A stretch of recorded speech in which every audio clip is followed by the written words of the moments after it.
Hello, my name is Anna Macko. I am your success coach, and I'm gonna have to let everybody know that we're changing the name from Better Biatches to just Anna Macko. Sorry, but it no longer aligns, and it was really fun to begin with, but now we got to change the name. Uh, Anywho, without further ado, what are we talking about today? Here we go.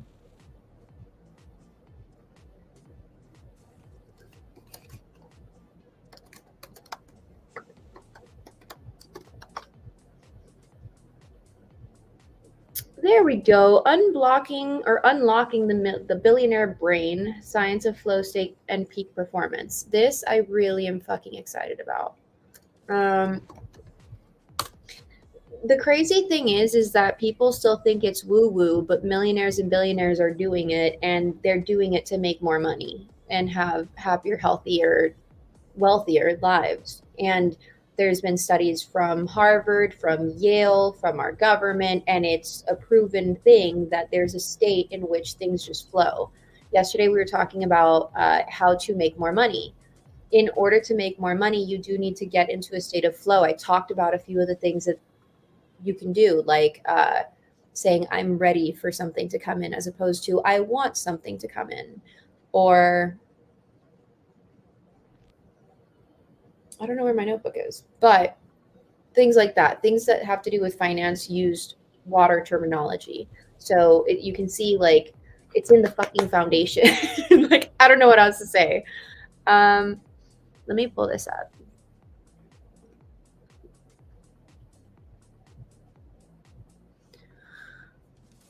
So let's pull up a video.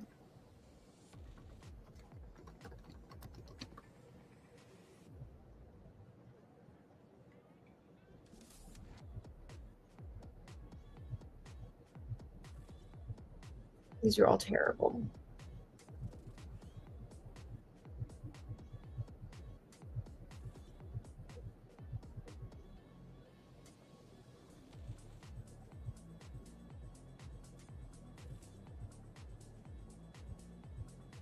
Here we go. This is pretty dope. Here we go.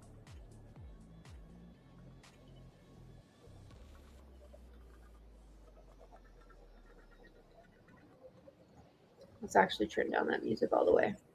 Again, this is fair use. We're going to go ahead and react and analyze what he's saying about the flow state of understanding how to unlock a certain part of your brain so that basically your life literally is in a flow state. It's not a metaphorical thing. And I can talk about it now because I have it. And it's not just with money coming in. I was sick this week and I had a fever. And the trash guys in this city are like the garbage men that pick up the trash. They're very strict with their rules and recycling and everything. I was sick, couldn't make it outside, and for some reason they took it. And countless little things like that happen where it's like, oh, why thank you, oh, why thank you, and it's just like this weird thing where the universe is kind of taking care of things for you, and they call that flow state. Because how it applies to business is the right people. Like, one of the creepiest stories, before we get into this video, one of the creepiest stories, oh fuck, I forgot to do it horizontally, whatever, vertically, whatever.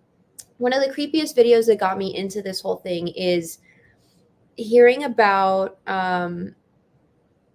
corporate meetings. There is such a thing where people would have an entire directors group would have a corporate meeting and come up with a business plan and say, okay, this is what we're going to do, and our budget is 400 million, and everyone would high five each other in that corporate room. And they would just, the new person would be like, why is everyone high fiving? We still have to figure out who's going to fund this, where to find the investors, get the pitch deck ready. And the entire board of directors would be laughing and saying, like, we don't know who's going to pay for it, but we know someone's going to pay for it, because they're constantly in a state of flow. They know it works out. And anyways, also Spicoli, nice to see you. Shane, nice to see you. Yeah, we're going to call in at the end. Let's first watch this, because then sometimes we get distracted. Stages of hard work and focus are going to feel like agitation, stress, and confusion. because that's the norepinephrine and adrenaline system kicking in. None of us would expect to walk into the gym and do our PR lift, or a performer go do something without warming up. The brain also needs to warm up and start to hone in which circuits are going to be active. And it's unreasonable for us to think, oh, I've got an hour, I'm going to plop down and write beautifully for an hour, my best work. We need to accept that there's a period of agitation and stress that accompanies the dropping into these highly concentrated states. Not if you do things to get in the zone on purpose. You can meditate, do a bunch of weird things, but now in terms of the reward that accompanies the feeling that we're funneling into that groove of being productive in one regime, like for you writing this book, the dopamine system is really important to understand. So we've talked about norepinephrine kind of gets you going. Acetylcholine is the spotlight of attention. The dopamine system is Mother Nature's hardwired ancient system in all animals, including humans, to put us on the right path.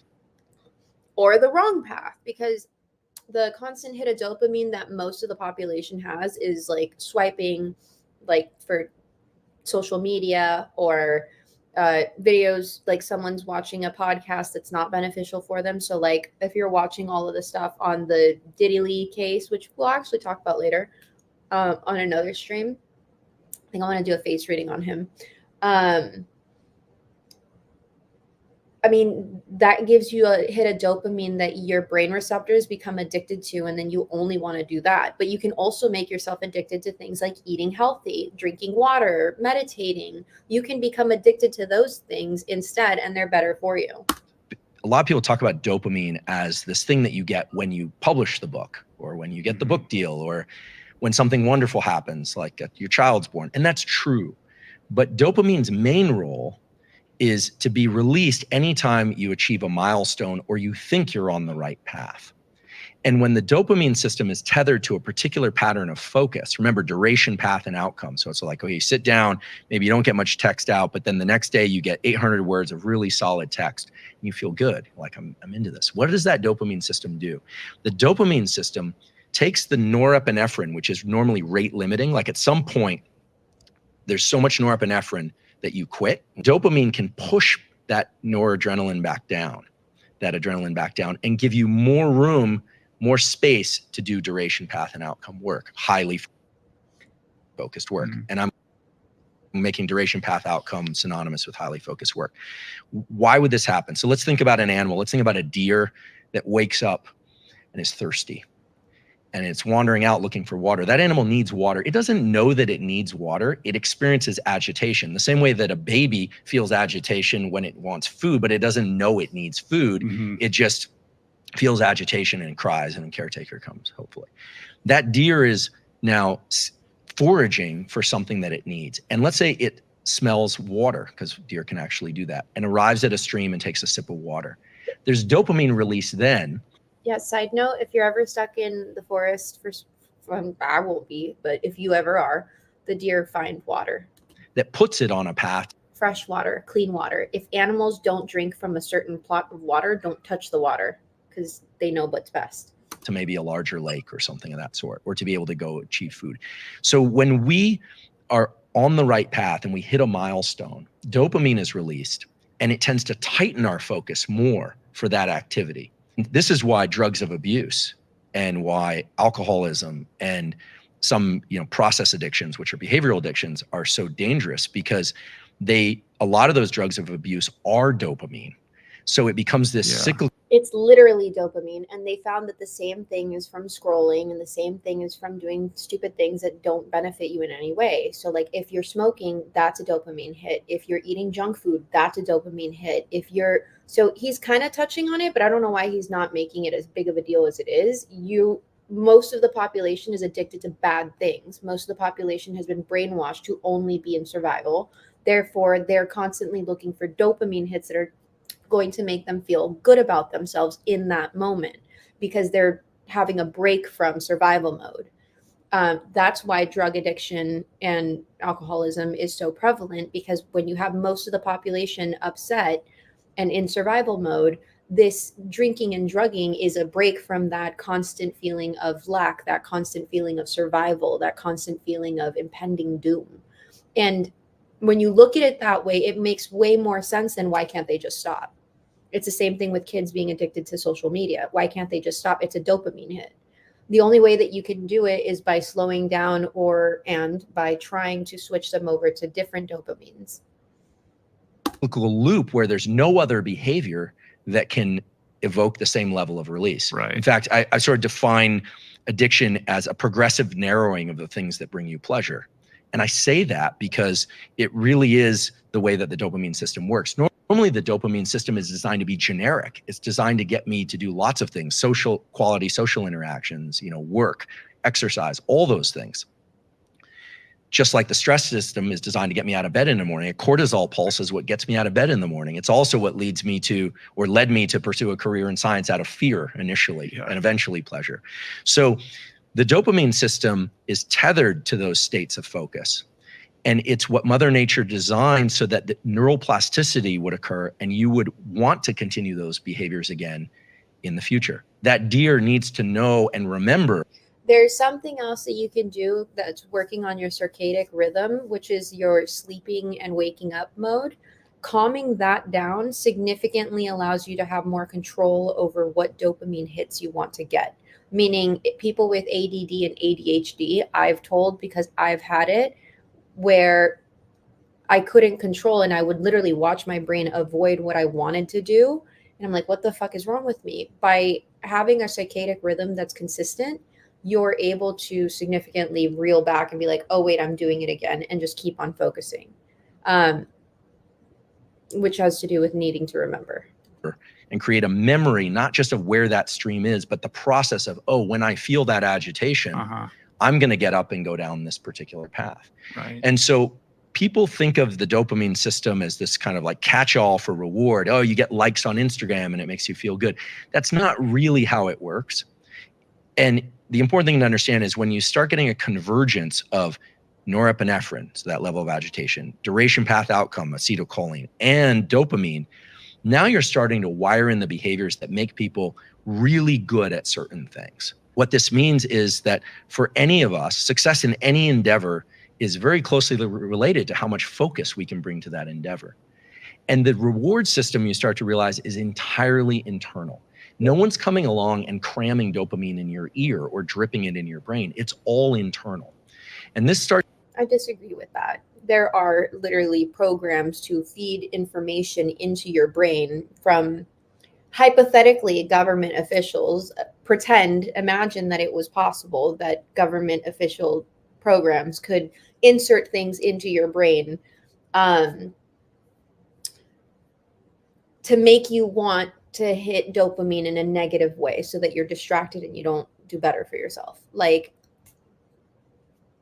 So that's, and you're not even getting into programming and propaganda and how that plays into it. The music, the TV, the internet. I mean, there's so many plants that are influencers that get paid to promote certain, hypothetically get paid to promote certain political parties, or hypothetically get paid to have certain stances on laws that are being passed, or they're telling you drink this drink or eat this food or buy this clothes. That's all propaganda. That's all programming. It's brainwashing. So it goes against what he just said.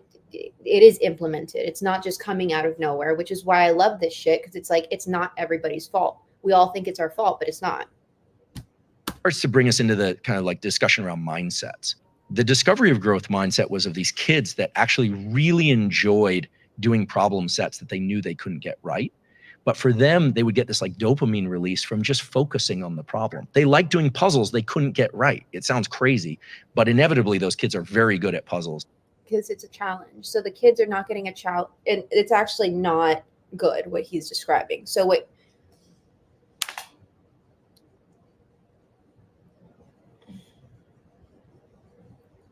your dopamine hit, well, actually it's very good. I take that back. Sorry. If they were addicted to the end goal, then that's a negative dopamine hit, because then you have a people pleaser or a workaholic or someone that can never chill. But if you focus on being addicted to the process instead of the end goal, then you have a fucking 70% increase on productivity, 50% increase in sales if you have a business, because you're focused on the process, not the end goal. When you focus on the end goal as the end all be all, as the addiction, as the dopamine, you put yourself, like I said, it's like those people that can't chill. What happened? He doesn't want to talk about growth mindset?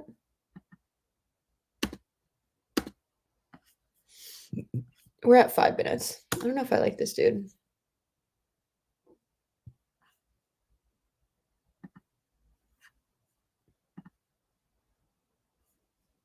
Are going to feel like agitation, stress, and confusion. So growth mindset is, I believe, if it's sort of a neuroscience lens on growth mindset, would be that the agitation and stress that you feel at the beginning of something, and when you're trying to lean into it and you can't focus, is just a recognized gate. You have to pass that through that gate to get to the focus component. And then if you can what he's talking about, I don't know why he's saying it that way. He sounds like me overcomplicating shit. So let's say that you, let me turn on the music. Yeah, thank you, Wushu. It's called sedated dopamine, very dangerous. Let me put on the music again a little bit because I'm talking again. So let's hear this again. Have to pass that through that gate to get to the focus component. And then there you go. So a lot of, with entrepreneurs, I've worked with a shit ton, right? If you don't have a business and you work for someone and you decide, I want to work for myself, I fucking guarantee you that life will hit you the hardest it has ever hit you. All of a sudden, your friends and you don't vibe, your fucking family and you are having issues, your girlfriend or boyfriend is like messing stuff up. Life wants to like smack you back down and be like, no, bitch, sit down. And I say that because I opened my first business at 21, and it was like from 21 to honestly 30 was just like the world just kept on. And I found a magical little guru and some other people that trained me on things, and I was able to catapult myself a lot faster through coaching programs and all of that. But the process that he's talking about is when you first have a goal and you're trying to reach that and you're during the process, it's almost as if you need to get to know yourself on a really deep level to understand and have self-awareness to understand how you function in this world. Because a lot of times people self-sabotage, but we don't realize that we're doing that to begin with. So that period of time where it's just like people talk about it, like YouTubers will say it takes a long time to generate a chat and like a live feed and make money off of it. In entrepreneurs will say that life got really real when they started their business. Coaches will say the same thing. It's just kind of like when you level up, the universe is asking, are you really made of what you're saying that you're made out of? And there's this period in which you have to go through these trials and tribulations to get to know yourself. And when you do, you know what to do. You know what the next indicated step is. You know what's going to get you the clients. You know how you want your logo for your business to be. You know how you want your life to be. And but there's that period that you have to go through. Everybody goes through it. I don't know anybody that had a goal and wanted to reach it and this poof, it appeared. I don't know anybody that did that. They all had certain experiences and opportunities that allowed them to level up and grow to reach that. A really good example of this is Sabrina Carpenter. She's a singer and she's popping off right now. But if you look at her history, she's been doing Disney stuff since she was 15 years old and had so many different opportunities that had she had this big break that she's having now when she was 20, she wouldn't be like she is dominating it right now. She's having a world tour. She's selling out albums. She keeps hitting the top charts as #1 over and over and over again. She's trending on all social media platforms. And she's not cracking under it because of all her previous experience of hurdles. Now she's riding the wave. That is what it's like for everyone. If you can reward the effort process, you really start to feel joy and low levels of excitement in the effort process. That's that buffering of adrenaline. That's that feeling like, yes, I've got a lot of adrenaline in my system, but I'm on the right path. Mm-hmm. It feels good to walk up this hill, so to speak. And when you start to bring those neural circuits together, you really start to create a whole set of circuits that are designed to be exported to any behavior you want. So and when he's talking about circuits, he literally, this has been proven by science, again, Harvard, Yale, government agencies. So it's not a hypothetical, it's a real, tangible, science has proven this. Even though we've been there's been propaganda to essentially brainwash all of us, we can and we do have the capability of rewiring our neural pathways. So when you see crazy woo-woo people and they're like, I'm a millionaire, I'm a millionaire, I'm a millionaire. Eventually, if you keep on doing that, your brain is actually seeing that as you rewiring yourself and re-brainwashing yourself, reprogramming yourself. So the way that I look at affirmations isn't affirmations of like, oh my God, kumbaya, this is happening. The way that I see it is you are rewiring your brain and making that into your reality. If you continue to do that for the rest of your life, you will find people, places, and things to help you get to that reality. That's how it happens. But it starts with rewiring your neural pathways. You can do, those are the circuits that he's talking about. You can rewire them. So if you were addicted to scrolling on the phone, you can rewire yourself to be addicted to going to the gym. You can rewire yourself to being addicted to eating healthy. Like, it's just really important because even for me, I was rewiring my neural pathways without realizing it. I got into the woo-woo stuff first, and that's what I was doing. I was like, I wanted my life to be better. I had already done therapy and cognitive therapy, behavioral analytics, like fucking everything in the therapeutic world. And then I got into marketing and I really was like, wow, it's all propaganda. And then going into the woo-woo, what I was doing was reprogramming myself. And then by the time I had been doing that for 6 months, I randomly met 2 people at an event for marketing that were doing reprogramming a different way. Then I met another person, and then I met another person. But I wouldn't have met those people had I not already started to try and reprogram myself. That's the importance of this. And anyone can do this. If it's writing a book, great. You could literally live in the fucking hood, in the ghetto, in the fucking jungle, and start to reprogram yourself, and you'll get out. I don't know how. You have to be open to all the ways that it'll happen.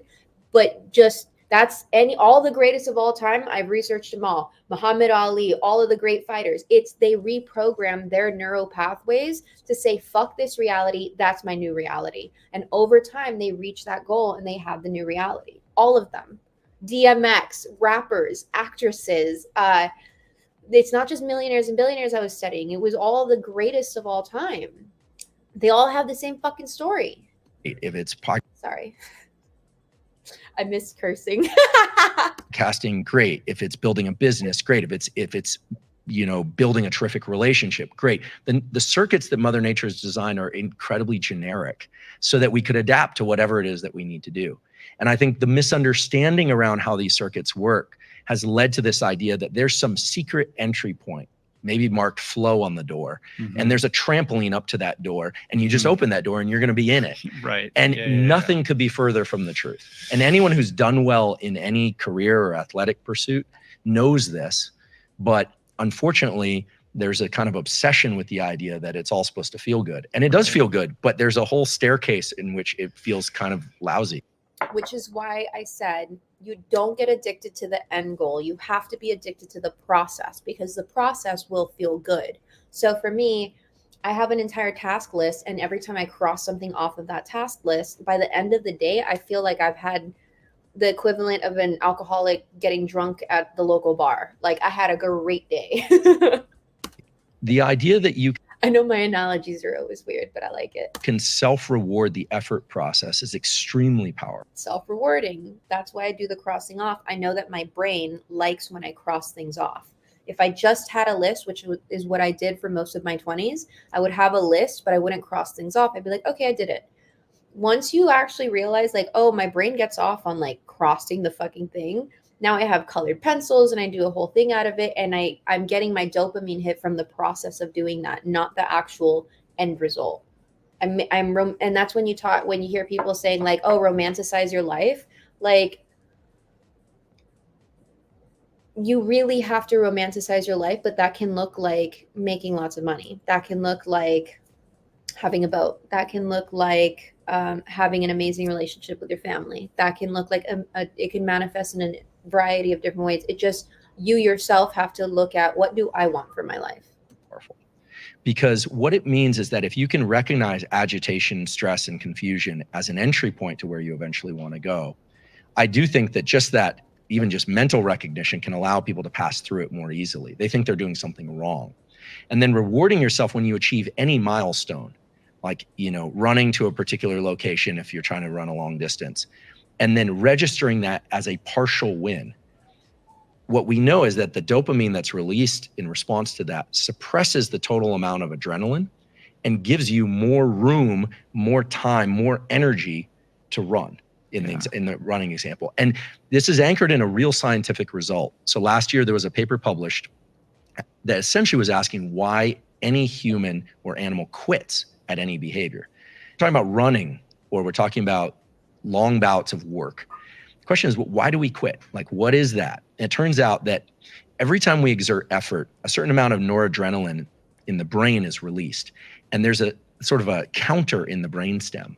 And at some point, enough noradrenaline is released and it shuts down cognitive control, deliberate control over the motor circuitry, and we quit. The thing that can restore those levels, or can sort of reset those levels lower and give us more gas, more mileage, is dopamine.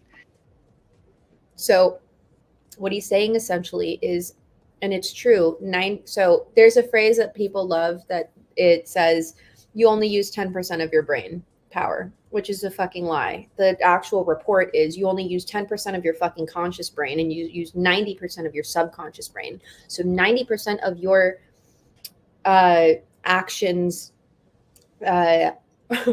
what you actually do is determined upon your subconscious, how you feel about yourself, what you think about the world, where you place in that world. In order to reverse it, you need to start implementing positive dopamine so that you have more control over your subconscious mind to influence your actions in a healthier, more consistent manner. I hope that made sense. And it makes perfect sense because I guess it did. species had to move against very challenging things in nature and in terms of in culture at every stage of our evolution, including now. A good example would be if you're really slogging it out and things are miserable. Just think like the worst family vacation, everything's a disaster, or a very hard physical event, and someone cracks a joke, you almost immediately feel a sense of relief. You see this in the team that wins the Super Bowl. Both teams slogged it out. You have to believe they were both at max effort the entire game. Look at the team that wins. They have extra energy. They're jumping all over the place. So it can't be physical energy. It can't be glycogen related. It's not ketone related. It's nothing in the body in that sense. It's dopamine's ability to take that level of norepinephrine and smack it back down. And so we can learn this, right? I mean, I think this is where there's real power, like in your story, or the story that I'm familiar with from your book, like the ability to push through those pain points is something that we really can export to other aspects of life because it's the same neurochemicals that are involved. So when you get to a particular location, or maybe I recall, a portion where you're feeling lousy, you're honestly, injured, or you feel like you're hurt, and you can it's a muscle. So I have a client that we're talking about him not fuck it. We're talking about him not ejaculating so much. Like I was like, you need to practice discipline with this because it's affecting other aspects of your life. And I know this sounds crazy, but like you can actually transmute that energy and utilize it to like, just like hitting the gym. You can use it to hit the gym, or you can use it to create more business relationships, or you can use it to create more business ideas. There's a lot of things that you can use that energy source as a creation, but it's a muscle. And if you don't have discipline in that, you have to build the discipline over time. You have to be kind to yourself and allow yourself that room to be like, okay, I didn't do so well this week. And I mean, what's something that I'm not good at? Oh my God, my sleep schedule. I was so not disciplined with that. And in my mind, it was, I can't fall asleep. That's just how it is. I had to practice discipline and change my reality. And so if I didn't fall asleep, I still woke up at the time. Usually before, I wouldn't have the discipline and I would just oversleep into the day. What I did was, if I can't fall asleep till 3 a.m., I'm still waking up at 7. And over time, what that did is it broke down my body and it forced me to go to sleep earlier. But those periods where I had to wake up early with very little sleep, I was exhausted. I had never used those muscles. I mean, at least not in the entirety of my, I was working for myself since I was 21 and I was 30 years old. I didn't have to have that discipline. Like, it was nice, but at the level that I wanted to be at, I had to change that. So I had to start utilizing that muscle and forcing myself to change. It's a muscle. So anything that you want to do, you can start, but you have to keep going. Reframe it mentally and think, I'm actually still on the ladder. I'm still holding on to a rung. I know at least that much. I'm still breathing. I know that much. And the lift that we get is not some psychological pump up. It's a neurochemical thing. It's dopamine suppressing norepinephrine and saying, you're on the right path. You can keep going. It's a permission to keep going. And we grant that permission to ourselves. No one grants that permission to us. I think one of the other kind of misconceptions that we want to dissolve is this idea that external rewards can actually. Absolutely, this comment. A pre-sleep routine is helpful, repetitive, but what you're really saying is just even starting. I used to think go big or go home. I changed that to go big or at least try something. Because what was happening to me is that I would either do all of what I needed to do or nothing. Baby steps go a long way. So just start with baby steps. Actually propel us down long paths of success and high performance. They can't. But I have a friend from the SEAL teams, and somebody asked us recently, we were given a talk, and somebody said, how can I make sure that I continue to self-reward and I'm not driven by these external rewards? How can I continue to have that drive? And his answer was very good. He said, give away all the external rewards. There's a famous Stanford study done it. That's stupid. What do you mean give away all the external rewards? Like, this is the thing that you will never hear me say is losing or not gaining materially somehow makes you great or something, or makes you better, or makes you more holy, or makes you feel better about yourself. The reality of it is, if you're addicted to material things, sure, you can like put it in a safe or something, but that's what you're trying to create in this life, to live comfortably. And I've done the mistake of I got rid of everything. I even got like designer bags. I got rid of everything. Now I had to start from the ground up. And while in theory it seems so, I don't know, good for you to like factory reset, it's much easier to just like reel back and reassess and then move on from there, because regrowing that wealth, it's more difficult. So like this is like another time that I've heard people talking about like leaving the material realm like it's some sort of bad thing. That's a delusional bullshit excuse that they tell poor people so that poor people can stay poor and not even want to. So we can be like, oh, well, at least I'm happy with my life. You could be happy and rich. Being happy and being rich and evil is a fucking lie. Being nursery school did this study where they looked at kids that liked to playing during their recess. It's all recess in nursery school, but just don't make material things above you. Don't make the house or the car or the clothes or any of those things something that is worth your life. Like,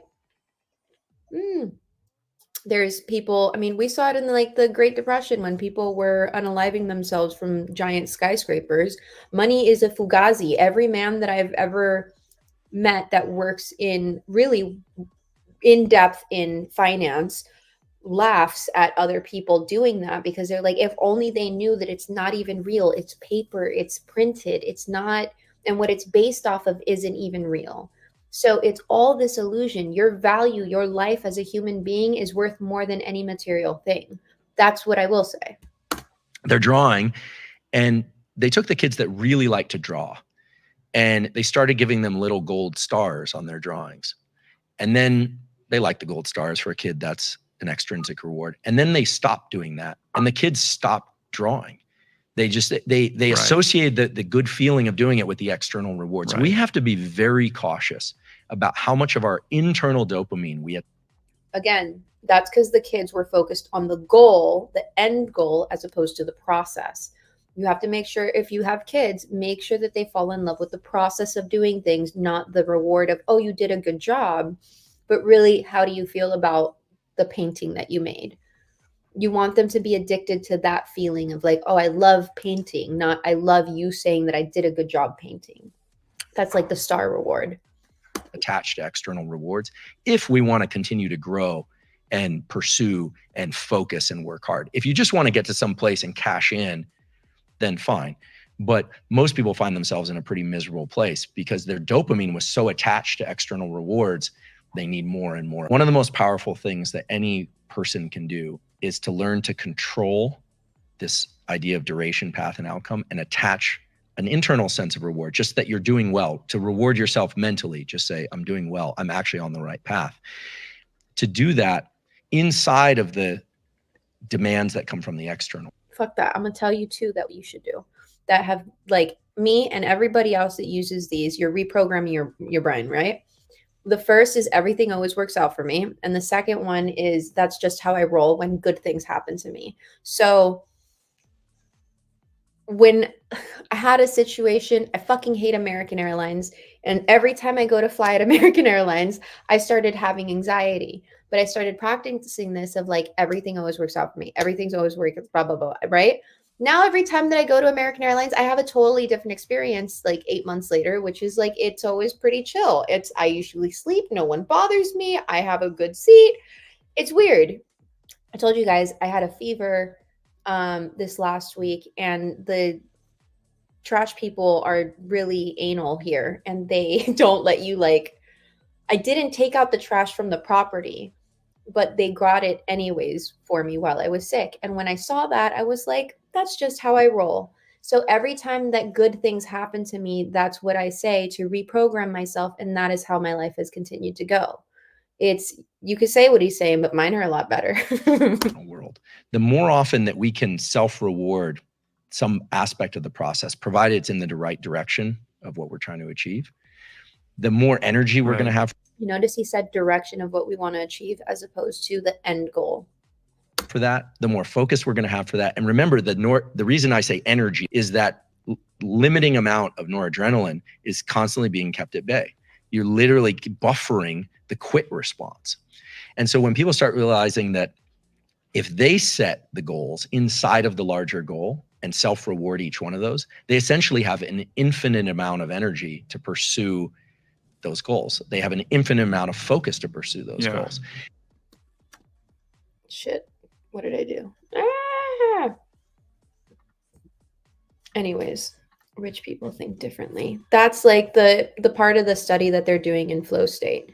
Let's go to these. Let me go to the comments, and then we're going to look at a research paper because, you know, someone will probably hopefully like to look at it. And then we will drop the link if anyone has anything that they want to say. And yeah. Let's see.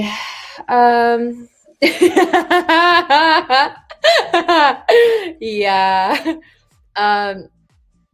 Yeah. Well, and there's a lot of men that don't realize that, like, you can actually do other things and you don't have to ejaculate all the time. But which is understandable because men's hormones, I also said, like, you're still a man, so like you're gonna want to. There's nothing wrong with that. It's just limiting it and utilizing that power for yourself makes you more successful in the long run. Pre-sleep routine. Oh, night, guys. Welcome, Michael. Visualize the goal and always remember wealth doesn't make you happy, but it's better to be rich and unhappy than poor. No, fuck you. I'm saying be happy, healthy, and wealthy, not one or the other. It is very possible to have it all. And there's just a shit ton of research to prove that it is. That is a lie that society tells us so that people are unhappy at every fucking level. Like, and like, the crazy thing too is that, like, when people sacrifice their health and their sanity and they do some negative things to gain that wealth, to like hustle culture and like be a man, all that bullshit, is by the time you reach that level, you're fucking depressed. Like, you can't trust anyone. You don't think anyone has your back. You don't, there's no loyalty around you. It's, you don't know what a friend is, because even your friends, you're like, they're like shisty mother, you know what I mean? Because birds together flock together. You are who you hang out with. And so when you put yourself in shisty situations, you become a shisty person and you attract other shisty people.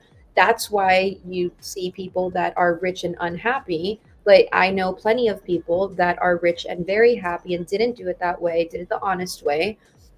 And I mean, even their employees. I know one couple, I think I've mentioned it before, a couple in PV. The husband created microfiber towels, I think in the 80s, the towels that you use to clean cars. They're really, really well off. And so they have drivers, nannies, what is it, cleaners. One of the cleaning ladies had cancer, and they not only paid for all of her bills, they moved her into the little casita outside across the pool. They took care of her hospital bills. They, you know what I mean? And so that's just who they were. It's, and they're out there. They are very good people in this world. It's just propaganda that makes you want to believe that they're not. Um, Kids are in a dopamine search all the time. Yeah. Well, yeah, and that's why we kind of have to train them to fall in love with the process as opposed to the end goal. Meaning, and especially if they're younger, you can still reprogram them to fall in love with the process. Start by liking the video. Go blue ball. Fuck. Thanks, man. Thanks, man. That is probably the nicest comment anyone's ever left me. So start by liking the video. Go blue balls 36-hour fasting. You're going to be razor sharp. The best advice you could give.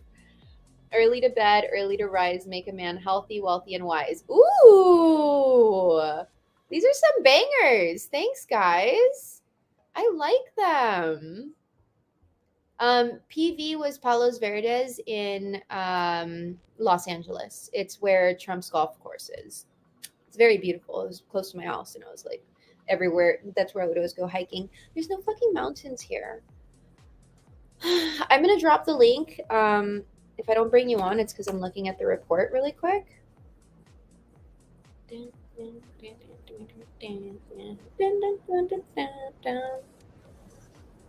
Was it that one? Yes. Okay. Harvard and Yale about the state of flow. Here's Harvard 2013. Go with the flow, engagement, and concentration are key. Go and fucking read this yourself. It talks about everything that we were talking about today. Flow isn't guaranteed. When you pick up a paintbrush or hockey stick or a flute, you can best fan the flames and start by aiming to surprise yourself and discovering new things about your abilities and activity. These are really good pointers. Choosing an activity that can provide you with new feelings, experiences, and insights, allowing your feelings and awareness to flow without attempting to interfere. Paying attention to your bodily sensations and posture, overcoming the urge to stop at every mistake. You are likely to be at your best when you focus on what you want to accomplish or experience and don't allow mistakes to be distracting. I love my mom to death, but she really looked at mistakes as like a bad thing. And when I changed it to mistakes are a learning and it's a part of the process, damn, like night and day. We have to forgive ourselves and not even forgive. You have to understand that you will always make mistakes and we learn from them. It does. I always say, one of my friends always said that I'm like cutthroat with my cutoff, right? What I always explain to her, and she came back, she's one of them, is I never actually cut people off fully. I always waited to see what they would do after. And nobody, like hardly anybody does anything after. I'm like, okay, not my, I tried. Like, but the reason that I say that though is like, I don't just look at the mistakes, I'm looking at what happens after, because I know mistakes are a part of life. Mistakes are things that happen, right?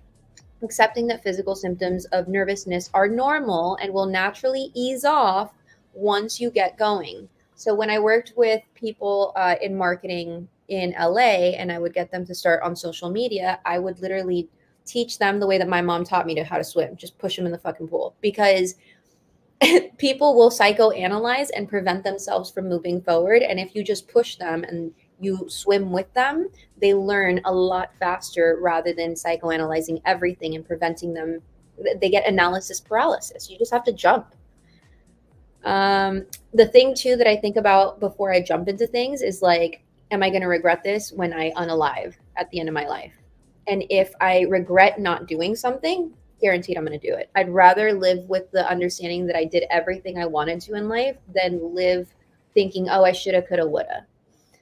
Trying to work or play with others. Yes, maintaining your sense of humor. So, skills and high challenges: challenge, skill, flow, play, creativity.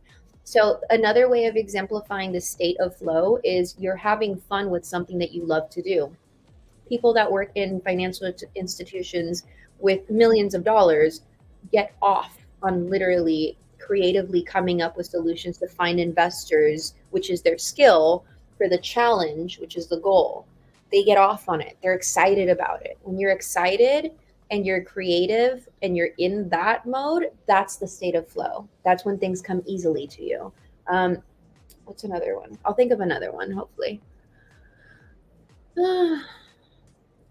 Actually, another one would be content creators. So when you see content creators that are not having fun, which is why like some people are like, Anna, don't eat on stream, don't do this, don't do this. I'm like, dude, suck my toe. Because I have to be having fun. If I'm not having fun, then I'm not going to want to do this, and I'm going to analyze every little minute thing, and I need to be able to go and flow rather than focus on my skill or the challenge. Let's go back because there's one more, and here's Yale. Both, okay, so this one was 2013. Next one was 2022.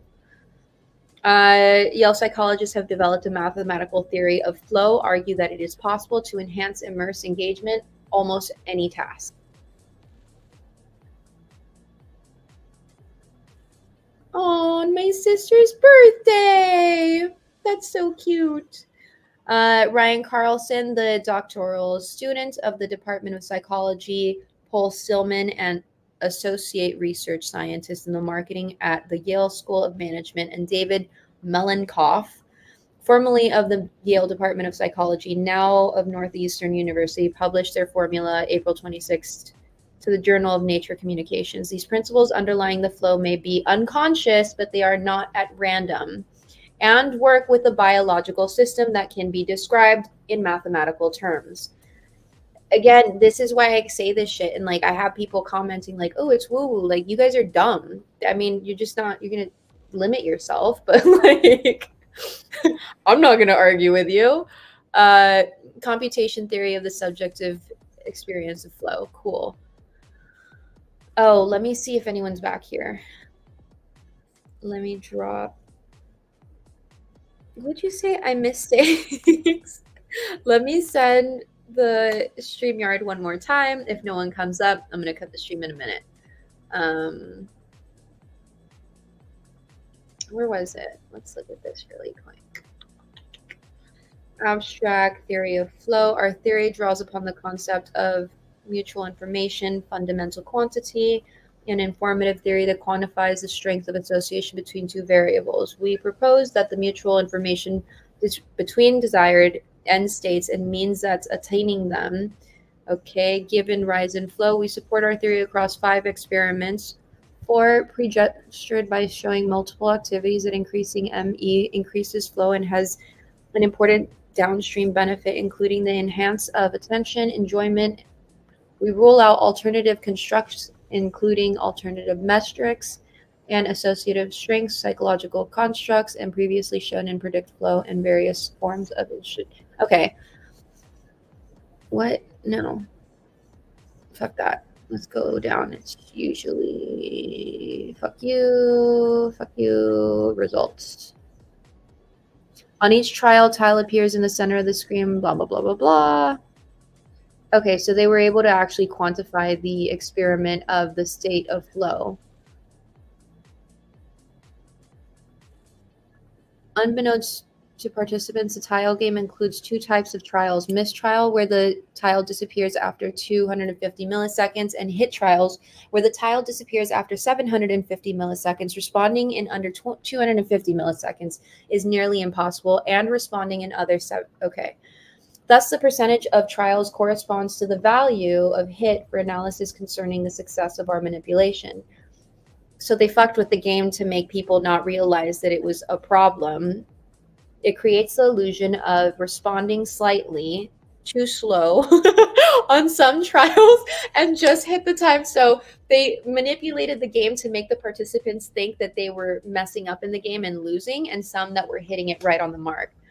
To manipulate, we told participants the probability of attaining the jackpot conditional on activating versus not activating tile. The true probabilities always match these instructions. Pressing the spacebar too early produced a warning message. Critically, the average amount of money obtained from the tile game. I want to see the experiment 1 and 2. The games were distinguished by name. Participants. Sorry, I'm going through this.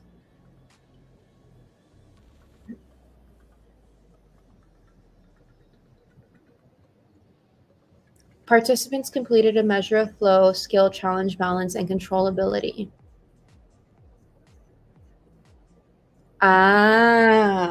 So what they were able to determine was the interest, if depending on the person's interest in the game, would create a different outcome. So the state of flow equals to interest. So skill versus challenge. The challenge was made, they were told that the challenge was one thing, but they were constantly giving them red flags and warning signs that they were reaching those challenges and they weren't surpassing those challenges. But every time it was actually a facade, they were manipulating it to make the player think that they were losing the game when really it was they were hoaxed. But what they were able to determine is that 720 observations across 365% or participants and 488 observants across. Okay, so they were able to conclude that because a person was interested in it to begin with, they found the challenge exciting and kept going forward with it, reaching that status of flow, whereas other people would get irritated with it and decrease their status of flow. That was cool. Let's go here.